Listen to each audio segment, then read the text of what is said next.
Hey everybody, Pierre Quinn here, and I teach leaders how to courageously begin the journey to personal and professional transformation.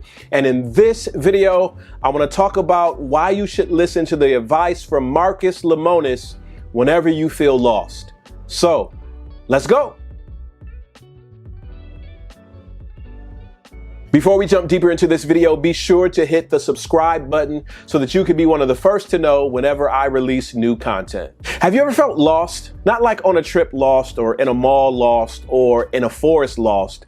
I mean, just lost in life. Yeah, I've been there before too. One of the reasons that I love business transformation TV shows is because they are designed to help people who feel like they're lost. One of my favorite shows to watch is The Profit by Marcus Lemonis. And the premise of the show is relatively simple. Business owners writing into Marcus and his team because they're lost. They don't know what to do. They're not making sales. They're not having the outcome that they're looking for. Their teams are falling apart and their business is failing. So they want Marcus to come in and help steer them in the right direction. They want Marcus to help them get away from being lost. And if the business is selected, Marcus and his team comes in and attempts, I did say attempts, to do that very thing. The reason why I say attempt is because despite what many business owners put into their letter, they don't want to put the work in that it takes to move away from being lost and having a clear sense of direction. So for Marcus and his team, the workflow is like this. It's the people, it's the process, it's the product. If you have the right people, if you have the right process, and if you have the right product, you can turn around any business. I suggest you can turn around any organization, but even closer to home, you can even turn around your life. The first concept has to do with the people. Sometimes when Marcus comes in, he realizes that a business owner has the right people, but they might not have them in the right spaces. They need to make some shifts in the configuration of their people so they can have a much better outcome. Sometimes that means people need to be fired. Sometimes that means more people need to be hired. Or sometimes it's a call for the business owner to take a huge step back and let other leaders rise to the occasion. The second part in the show, The Profit, has to do with the process. You could have the right people in the organization, but if the workflow is not right, if the methodology is not right, if how we get from point A to point B is not right, if it's not clear, if it doesn't make sense, it causes problems. With many of the businesses that Marcus turns around, he notes how much money they lose by not having a clearly defined process. What's even more frustrating is when a business owner has to admit that something that worked exceptionally in the past is not fit for the present. And you watch them excruciatingly deal with the weight of changing up their process because sometimes they're so committed to their methods that they lose sight of the mission of the organization. They lose sight that the business is supposed to make money.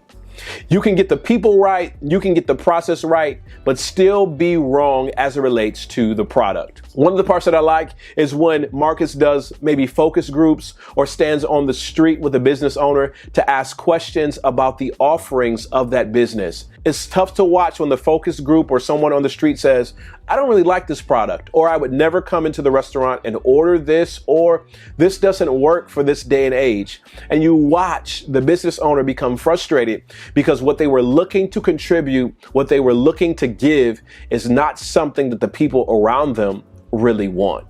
And again, sometimes we're so caught up in how we've done things and who we've done them with and what we've produced before that we forget the mission of what we've committed to. If you can change your people, if you can change your process, if you're willing to change your product, your offering, your services, you can turn around any business. But how does that work for you and me? How does that work in the moments of our lives where we feel like we're lost, that we're getting nowhere, that we're frustrated and we're failing? Can this process that's used in The Profit work for us? Absolutely. The first is the question of people. Who are the people around you? Are you surrounding yourself with the people that you need to experience the transformation that you're looking for? And listen, just because someone is a close friend and confidant, just because you've known them for a long time, just because you trust them, that doesn't necessarily mean that they're the person to give you advice or counsel on every aspect of your life. Sometimes you need to add more people to your team to get a different perspective. Some of the people that you look up to or emulate or who you've been following aren't the greatest models for you, and they're actually keeping you from getting to where you need to go. The second part is the process. You know that definition of insanity, doing the same thing over and over and over and over, but expecting different results. Some of us are so committed to a process that we don't recognize when that process is no longer working. And if the mission is the most important thing, if what you're called to do is the most important thing, if it's the contribution to the world and making the spaces around you better places to be, then you have to be willing to adjust your process to get you there. Some of our processes that we're committed to are actually causing us to waste time, money, effort, and creativity. So you got to ask yourself, in order to get to the place in my life where I know I'm called to be, what does my process look like and how do I need to adjust it? The third one is the product. I know so many of us want to do so many things. So many of us want to be New York Times bestselling authors. We want to sing on Broadway. We want to play at the highest level of sports in the land. We want to be the CEO of a Fortune 500 company, or we want to invent a product that is sold around the world. But the better question is that what you're called to do?